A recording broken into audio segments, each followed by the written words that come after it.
Meus amados irmãos e amigos, eu vos saúdo com a doce e gloriosa paz do Senhor. Por graça e misericórdia do Senhor, estamos retornando ao nosso trabalho, aos nossos encontros semanais, quando estamos estudando a Palavra de Deus por meio das lições da Escola Bíblica Dominical. Nesse trimestre, continuamos estudando o corpo de Cristo, origem, natureza e vocação da igreja no mundo. Essas lições são comentadas pelo pastor José Gonçalves, que é o líder da igreja Assembleia de Deus em Água Branca, estado do Piauí. Continuamos estudando nesta lição 10 a eclesiologia, que é a doutrina da igreja. E essa lição, que é a de número 10, a ceia do Senhor, a segunda ordenança da igreja. Estudamos semana passada o batismo como sendo a primeira ordenança da igreja. E na semana passada aprendemos que o batismo é uma ordenança e não um sacramento, como ensinam o catolicismo romano e algumas outras igrejas que não são evangélicas. Aprendemos também a diferença entre sacramento e ordenança.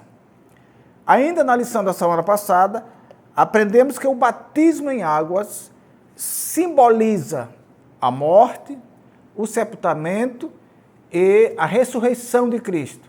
Porque quando nós aceitamos a Jesus como Salvador, nós morremos para o mundo. Nós estamos mortos para o mundo. Quando nós fomos batizados em águas pelo mergulho, simbolicamente nós estamos sepultando o velho homem, e quando nós emergimos, nós estamos ressurgindo do velho homem, da morte, e estamos entrando na vida. Nessa semana nós vamos estudar a Santa Ceia, ou a Ceia do Senhor, que é a segunda ordenança da igreja. Os evangelistas Mateus, Marcos e Lucas tratam dessas passagens, mas eu vou tomar aqui duas referências no Evangelho segundo Lucas. Quando Jesus pede aos discípulos para prepararem a última Páscoa e a Santa Ceia, naquele momento há um clima de despedida. Jesus viveu o seu ministério e está reunindo os seus apóstolos para informá-los de que ele será levado, que ele será traído e morto, para que também nós, pela sua ressurreição, também ressurgíssemos para a vida. Para isso eu quero ler no Evangelho segundo Lucas, capítulo 22, Evangelho segundo São Lucas, capítulo 22, versículos 15 e 16. Nos diz assim a palavra do Senhor. E disse-lhes: desejei muito comer convosco esta Páscoa, antes que padeça, porque vos digo que não a comerei mais, até que ela se cumpra no reino de Deus. Essas palavras, elas soam com um simbolismo muito grande para os apóstolos, porque eles não entendem. Adiante, no versículo 22, ele diz o seguinte: e na verdade, o Filho do Homem vai segundo o que está determinado, mas ai daquele por quem é traído. Ai daquele homem por quem o Filho do Homem é traído. Então Jesus ele está dizendo aos apóstolos, e eles ainda não entenderam, de que o tempo dele está cumprido aqui, e que aquela ceia era a última, e agora só quando ela se cumprir no reino do céu, ou no reino de Deus. Sem o entendimento dos apóstolos, ele ainda diz: olha, eu vou, na verdade eu vou, mas ai daquele homem por quem ele é traído. E a Bíblia diz que os apóstolos começaram a se perguntar entre eles: quem haveria de trair a Jesus.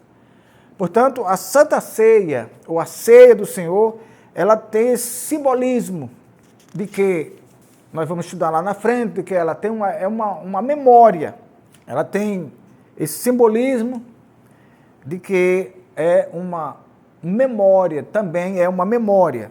Os elementos da ceia é o pão, que simboliza o corpo do Senhor, e o vinho, que simboliza o sangue. Mas nós vamos entrar aqui na lição de hoje, que é a ceia do Senhor. Nós podemos introduzir dizendo que o batismo em água, tanto quanto a ceia do Senhor, são ordenanças que Jesus deixou para a igreja. Ordenança é ordem, ordenança é algo a fazer, é algo imperioso, que a igreja deve cumprir, porque foi o Senhor que ordenou quando Ele mesmo também se submeteu, tanto à ceia quanto ao batismo. A natureza da Santa Ceia, na tradição romana, ela é uma coisa. Na tradição protestante, é outra coisa. E ainda a posição do pentecostal, da nossa igreja, nós vamos estudar. Na tradição romana, há o fenômeno da transubstanciação, que a igreja romana ensina que, na hora da ceia, os elementos, o pão e o vinho, se transformam no corpo e no sangue do Senhor Jesus Cristo. A Bíblia não ensina assim, mas a Igreja Católica se baseia em Lucas capítulo 22 e versículo 20.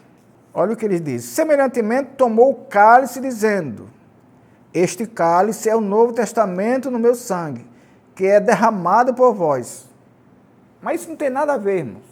Tanto o pão quanto o vinho são símbolos. Jesus verdadeiramente está na ceia, mas espiritualmente.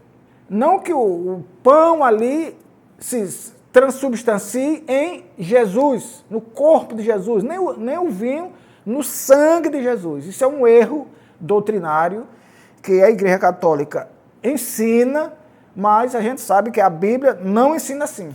E se ela é uma ordenança, nós devemos crer e nós devemos praticar conforme a ordem que nos foi dada, que está nos evangelhos e está também lá na primeira carta de Paulo aos Coríntios. Também há outro desvio doutrinário na tradição, ou na tradição protestante. E isso veio lá de quem? Lá dos reformadores, de Lutero. Lutero era um que defendia não a transubstanciação, mas a consubstanciação. Que ele dizia que afirma que o corpo físico de Jesus está presente na ceia. A transubstanciação diz que o pão e o vinho se transformam no corpo. A consubstanciação, que era o ensino de Lutero, que foi o grande reformador da igreja, ele dizia que o pão e o vinho estão fisicamente presentes, que o corpo de Jesus está fisicamente presente pelo pão e pelo vinho. O nosso reformador Lutero afirmava isso, apesar de ser algo contrário à Bíblia, mas ele afirmava isso conforme João capítulo 6 e versículo 55 e 56. Porque a minha carne verdadeiramente é comida e meu sangue verdadeiramente é bebida. Por isso que ele dizia que o corpo de Jesus estava fisicamente ali, no pão e no vinho. No 56 diz ainda: quem come a minha carne e bebe o meu sangue, permanece em mim e eu nele. Mas apesar de haver a aparência bíblica, a aparência da afirmação bíblica, isso não procede. Até porque, irmãos, como é que... Na ceia ele estava lá. Na última ceia, ele estava lá presente. Então, ele não era dois para estar presente e depois, quando ele escreve, ele continuar presente. Se ele estava presente, lá era um fato presencial, hoje ele está, mas espiritualmente. Não está fisicamente e nem o pão e o vinho representam o corpo dele. Essa é a tradição romana e a tradição protestante. A tradição protestante é a tradição daqueles que são da reforma, as igrejas reformadas. Agora, qual é a nossa posição? A tradição pentecostal entende que o pão e o vinho não se convertem fisicamente no corpo, nem tampouco Jesus está presente fisicamente neles. Essa é a nossa prática, essa é a nossa posição, e essa também é uma posição bíblica. Contudo, Jesus se faz presente espiritualmente nos símbolos da ceia.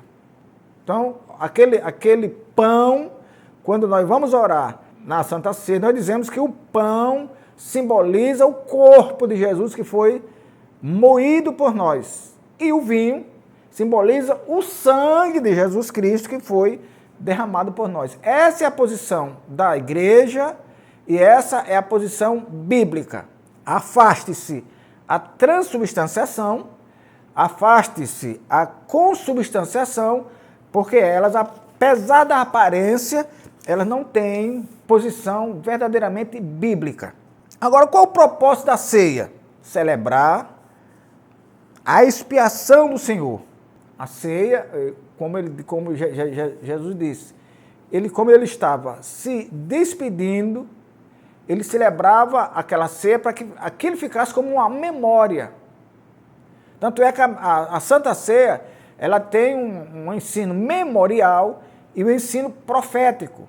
O ensino memorial é que nós fazemos tudo em memória dele, isto é, esperando o dia que nós estaremos com ele. E a profética é quando nós afirmamos que ele verdadeiramente virá buscar a igreja.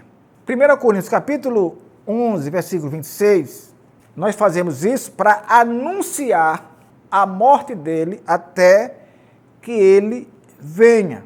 Esse é o verdadeiro propósito da celebração.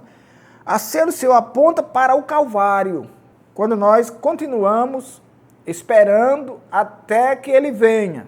Não está estabelecido na Bíblia Sagrada a periodicidade da celebração da ceia. Se é com mês, com 2, com 3. Nós celebramos mês a mês.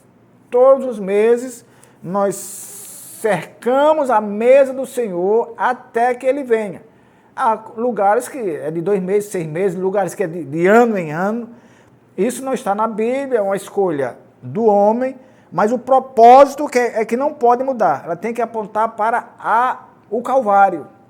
E ela tem que ser feita para que ninguém se esqueça de anunciar a morte do Senhor até que ele venha. Porque ele prometeu vir buscar a igreja, e ele diz, para que onde eu estiver, estejais vós também.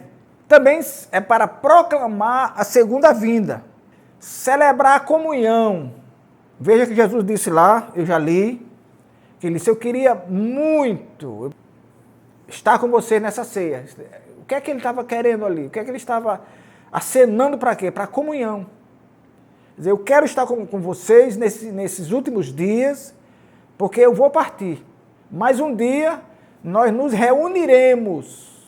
Nós nos reuniremos lá no reino de Deus. E a Bíblia diz, meus amados irmãos, isso é tão maravilhoso, que Jesus disse aos apóstolos, que nós nos reuniremos na mesa, onde estarão Abraão, Isaac e Jacó. Nós sentaremos à mesa com estes homens de Deus. Então vale a pena nós vencermos as batalhas, saltarmos as muralhas, não esmorecermos para um dia conhecermos Jesus, Abraão, Isaac e Jacó, esses homens e mulheres de Deus, como Eunice, como Sara, como Raquel, como Rebeca, nós veremos essas pessoas face a face. Glória a Deus. O modo da celebração, meus amados irmãos, é participar, para que nós anunciemos a morte dele.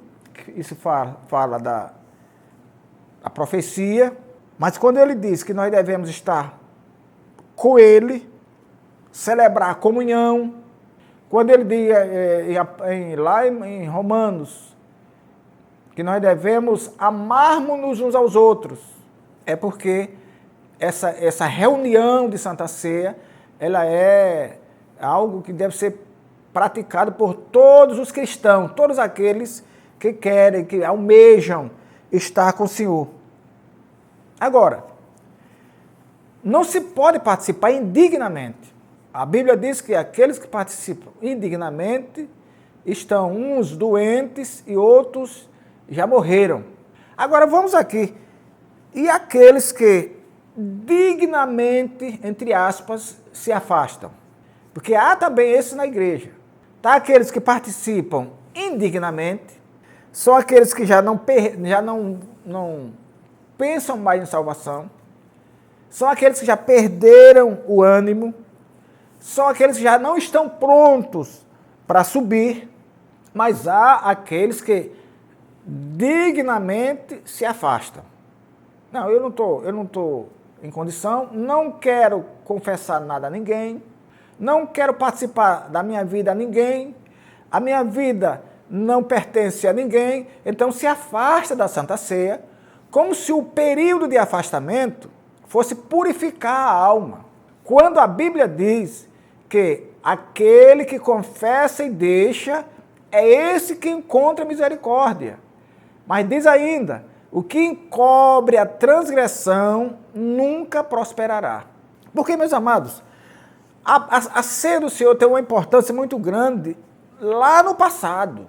Porque nós, enquanto ceamos, enquanto nós nos reunimos aqui, nós lembramos da morte dele que aconteceu há cerca de 2000 anos atrás. Todos os meses a gente faz isso, para acender essa lembrança. A ceia do Senhor também, ela tem algo presente, que é a koinonia, isto é, no grego, a koinonia, a comunhão entre Cristo, simbolicamente ali nos elementos, e a igreja. Mas ela tem também uma importância no futuro, que é a esperança, é o antigozo que nós temos, e a esperança que nós temos de que um dia nós estaremos juntos com Ele, juntos com o próprio Deus. E a Bíblia diz que naquele dia Ele próprio nos servirá. Isso é maravilhoso, irmãos. Nós sermos servidos pelo Senhor. E é naquele dia que nós vamos nos assentar ao lado de Abraão, de Isaac, de Jacó, de Raquel, de Débora. Então, aqueles que perderam o ânimo, eles devem ser reanimados. Você que nunca mais participou da Santa Ceia, parece que está esquecido, às vezes pensa que ninguém lhe vê mais. Pode ser que aqui alguém não esteja lhe vendo, mas Deus está vendo. E Deus quer que nós voltemos, que nós nos reunamos para nos lembrar, para cercarmos, como diz Paulo, cercarmos a mesa do Senhor até que Ele venha. Porque se ela tem a importância do passado e do futuro, ela tem do presente também, que é essa comunhão, essa koinonia, esse prazer de estar juntos. Mas você que se afastou, e o pior é que aqui e acolá tem líderes também que se afastam. Pessoas vão sumindo, desaparecendo, de repente você não vê mais na Santa Ceia. Tanto que ensinaram a outros irem, mas agora eles próprios se afastaram. Mas por que se afastaram? Porque perderam o ânimo da salvação. Porque já se descobriram de que não estão prontos para subir. Então eles se envergonham. E o pecado envergonha. Então, não vamos participar da ceia do Senhor indignamente. Procure o seu líder, procure o seu pastor, converse com ele. Ele sabe dar o encaminhamento para que você volte à comunhão, volte a participar da ceia e, consequentemente, volte a estar esperando o Senhor para subir com Ele. A Santa Ceia, ou a Ceia do Senhor, é um culto que cobra, que quer a maior reverência, porque é algo que aponta lá para a morte do Senhor Jesus Cristo. Não podemos estar na ceia do Senhor, e nenhum culto, mas na ceia do Senhor principalmente, estar dispersos, como se aquele povo fosse apenas um pouquinho de alimento, como se o vinho fosse uma bebida qualquer. Não é, meus amados irmãos. Esse é um ato espiritual, é um ato solene. Nós estamos ali celebrando a morte do Senhor até que Ele venha. E por que celebrar a morte de alguém? Porque nós estamos celebrando a ressurreição dele e a garantia que temos de que um dia nós também ressurgiremos, se já tivermos mortos em Cristo no arrebatamento, ou seremos transformados se nesse arrebatamento estivermos vivos. Então é por isso que nós cercamos a mesa do Senhor com alegria, com comunhão e com esperança renovada de que um dia nós estaremos com Ele. É uma celebração festiva, porque numa hora daquela, de tanta festa, de tanta celebração, de tanta alegria, de tanta comunhão, o Senhor pode voltar e nos levar para o céu. Na verdade, o direito de celebrar essa importante ordenança é o resultado da graça que foi concedida a cada crente. Nós temos um direito de participar dessa comunhão, porque o Senhor nos deu quando Ele se entregou por nós pela graça. E essa graça nos deu o direito de celebrarmos a ceia do Senhor. É necessário ter esse discernimento quando se participa desse rito cristão. Trata-se, pois, de um ato que não pode ser celebrado de qualquer jeito ou de qualquer maneira, nem tampouco por quem vive deliberadamente em pecado. Esse ato é um ato de convite à santidade. É um ato de que nós possamos continuar santos, irrepreensíveis e alegremente aguardando junto com os nossos irmãos a volta triunfante do Senhor Jesus Cristo para buscar a sua igreja. Que o Senhor nos abençoe e nos guarde até o nosso próximo encontro. Inclinai os vossos ouvidos e vinde a mim, ouvi e a vossa alma viverá.